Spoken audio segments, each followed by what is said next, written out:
Welcome back, everybody, and welcome in on a Thursday night. I'm Hope Hines. Once again, our thanks to Darren Van Horn, to Jonathan Reed, and to Eddie Rochelle, who were here. We were talking about boxing. So let's go from boxing to something else that is just as, if not more, grueling in my mind and way of thinking, and that is marathon running. Guys, I mean, we're talking pain and punishment. Let us introduce our cast of characters here. This is young Jimmy Clark over here, 12 years old.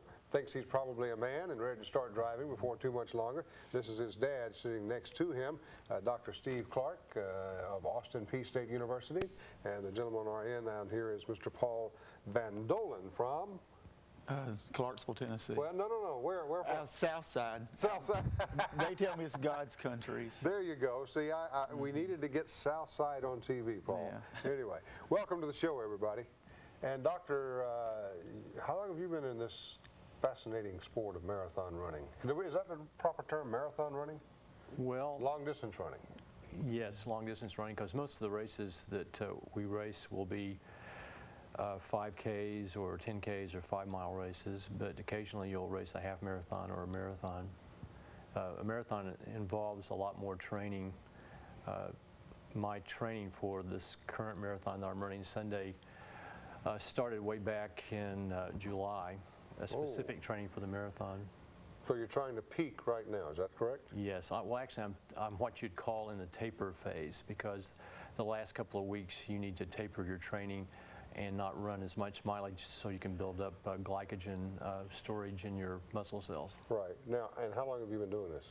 I started running about 4.5 years ago, and a little over 4 years ago I started racing. Really got hooked on racing. And there's a difference in there between running and racing. There's certainly a great deal of difference between racing and running. Right. Racing, you really traumatize your body to the fullest extent.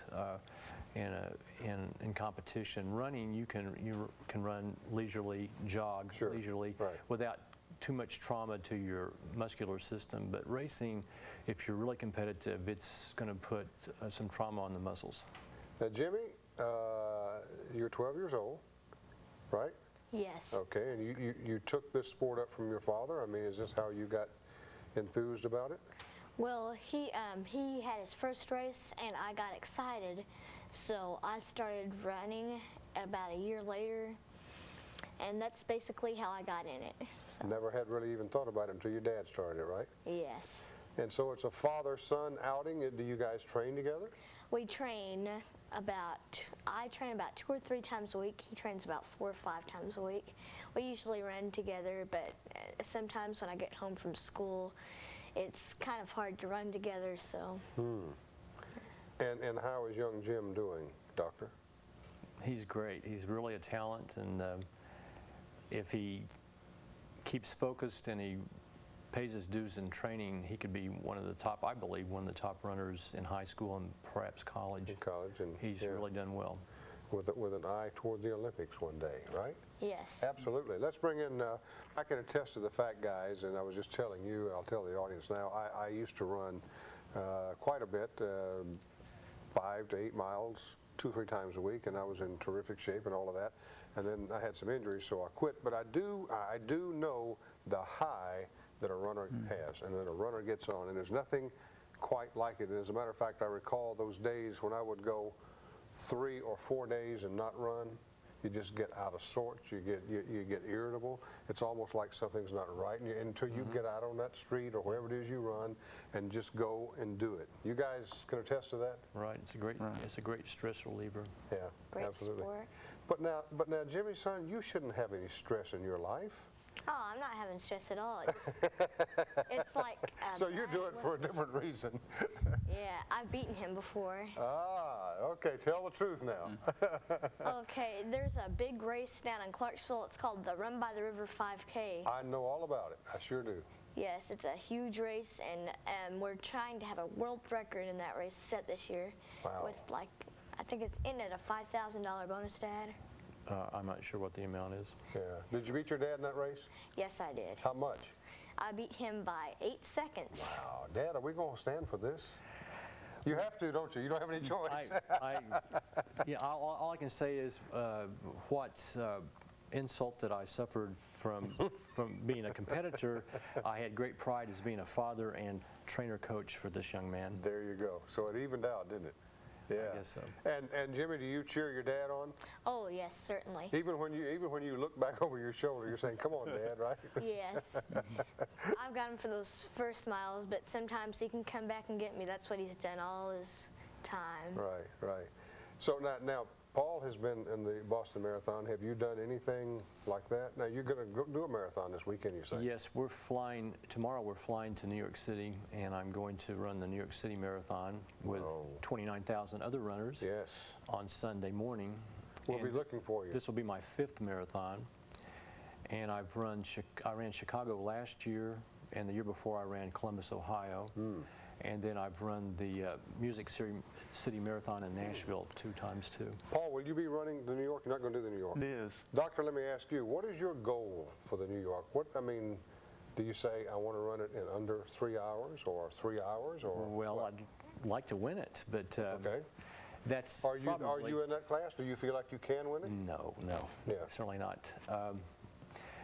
My goal for this particular marathon is 3.5 hours. Okay. Now, whether or not that becomes a reality, there's a lot of variables involved in any race, but a marathon is so long that it's hard to predict because you don't know if you're going to step in a hole and twist your ankle, or as a matter of fact, I took the time to get on my computer this afternoon and look up the weather forecast for New York City.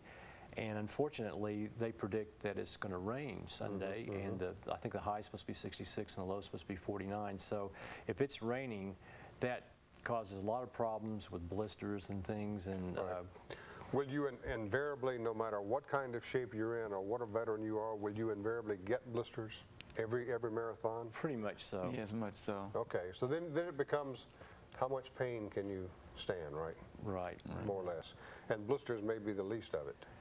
Right. Right. Well, you're going to hurt all over. Those last 6 to 8 miles, your legs feel like lead.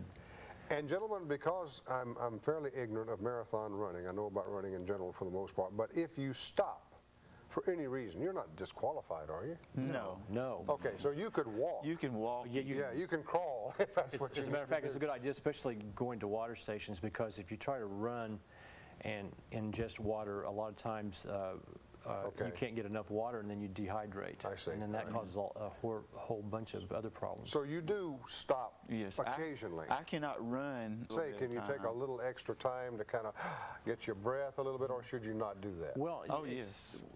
yeah, as a matter of fact, Jeff Galloway is probably the leading author on distance running, and he advocates walking about 1 minute every mile. Oh, really? It allows your legs to, the circulation to get back into your legs, and your muscles tend to not fatigue as fast. Okay. And he's trained probably more marathoners than anyone else in the United States, and so that's what he advocates anyway. You know, marathon running has always fascinated me because I can't think of any other kind of physical activity that would really compare to 26 miles, how many feet, 26? 385 yards. Okay, it's 3 yards. So 26 miles, 385 yards. So, gentlemen, and Jimmy, I'm not leaving you out because you haven't run a marathon yet, right? Not 26 that's miles. correct. Okay, so we'll come back to you in a minute. I don't want to leave you out. But, guys, give me a sense of how you manage. Is that a correct word? How do you manage yourself for 26 miles? Does it depend on the weather? I guess it does. And Yeah. whether it's raining, how you feel. I mean, you go out and you got your watch on, you say, okay, the first 5 miles I want to do in such and such. The next, is that how you program it? Or? You try to. You got to do one of these. That's called a timeout. We'll be back talking marathon running. Jump on the phone with us if you like, 737-7767. Back after this. Ever tried a marathon out there, everybody? Well, it's a grueling event. No question about it. Mountain climbing might be something comparable to that. You guys would agree with that, would you, Doctor? Maybe mountain climbing and marathon running? Yeah, I think there's a lot of similarity there with the challenge. Right. Well, my wife is still trying to understand what makes us tick. You know, she just shakes her head and says, "Why do you do this?" Why? Yeah. We get up on Saturday mornings, sometimes 4 o'clock in the morning, to get ready to drive to a race that might be 100, 150 miles away. It's my day off. Yeah. And she just shakes her head and says, I don't understand it. I just don't understand it.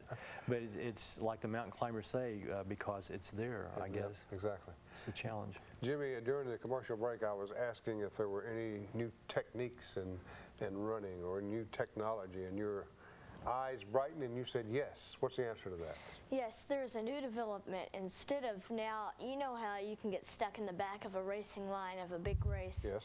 And you can get stuck and you're waiting 7 minutes to cross the starting line. Now, some races have come up with a new kind of technology. It's called a chip.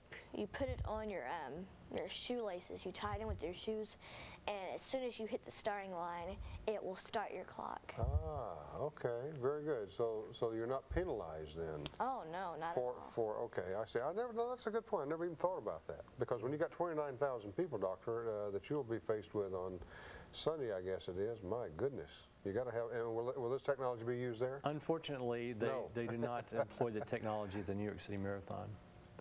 And we've experienced this technology in a couple of races, and with limited success because there's been a few glitches in the system. So I think that there's a few kinks they have to iron out. Yeah, because what would happen if you crossed the finish line and your ticker didn't click in? Right. You're in trouble, right? You would not even be on the map, would you? Right. No, that's not good. Anything else? Well, then, and you too, Jimmy, maybe not Jimmy, but you guys, are you really conscious of what you eat? Certainly. If you're a competitor and you want to be competitive, you've got to live the life of an athlete. Okay. And it's just not some little recreational activity we're doing. We are athletes, 100%. And your whole lifestyle centers around you trying to squeeze the most performance out of your body. And that's what it amounts to. Right. And that includes what you drink and what you think. yes, if you go to a race with the Do you fight those demons every race? I guess they're there. Started a race and had to quit? I haven't. Okay. No. So Desire- how about you, Jimmy? One race, and that's because there was this new thing that I've never had before, and it's a side stitches. They come up if you don't eat enough fiber or if you don't hydrate enough. You get side stitches. It's a gas bubble that comes in your stomach. Jimmy, I know all about side stitches, my young friend. I think there was a period of time, and I must have ran off and on for 7 or 8 years. There was a time that almost every day that I went out, after about a mile or between a mile and 2 miles, I knew it was coming, but I just had to fight through it and just had to acknowledge the fact that it's there, but we're not really going to pay any attention to it. And so that's part of that. So I can identify with what you're talking about. And I have talked to doctors about it before too. So side stitch. the greatest day you ever had running, doctor, was there any one day? I mean, I don't necessarily mean it was a victory, but is it just something memorable that stands out in your mind about any one particular day? Oh, there's been so many great experiences. Every race is special. Every once in a while you have a bad race, but there's always something unique about each race. I would say probably the second year that I ran Run by the River in Clarksville. That's a race in which Clarksville takes great pride. It's one of the best Premier. 5K races. World-class runners are involved. Exactly. Right? And I ran a 19:45 for the 5K, which is about a 6:20 pace. Wow. And I think I was 46 years old at the time. And I had beaten my previous PR by almost a minute. PR being? PR means personal record. Okay, all right. Or personal best. Right, okay. So, and I think that probably that stands out. But there's been so many good experiences, and it's hard to just pick one. Wouldn't you say you're a winner, guys, every time you finish? Right. No matter what place you're in? No matter Yeah. what. Right. Yeah. If you ever go to a race and you see some of the people that are out there, you wouldn't believe it. You know, when 70 and 80-year-old people are out there running, Right. it's amazing. That's what I look up today saying, hope I can do that when I'm at age. Yeah. And the people out there watching TV ought to think, look I want to ask you what your greatest day was. You know why? Why? Because you haven't had it yet. Oh, Okay? I've had a good one though. Let me hear it. I've had a personal triumph in one of my training runs. My farthest run before then had been 13.1 miles, and that's a half marathon.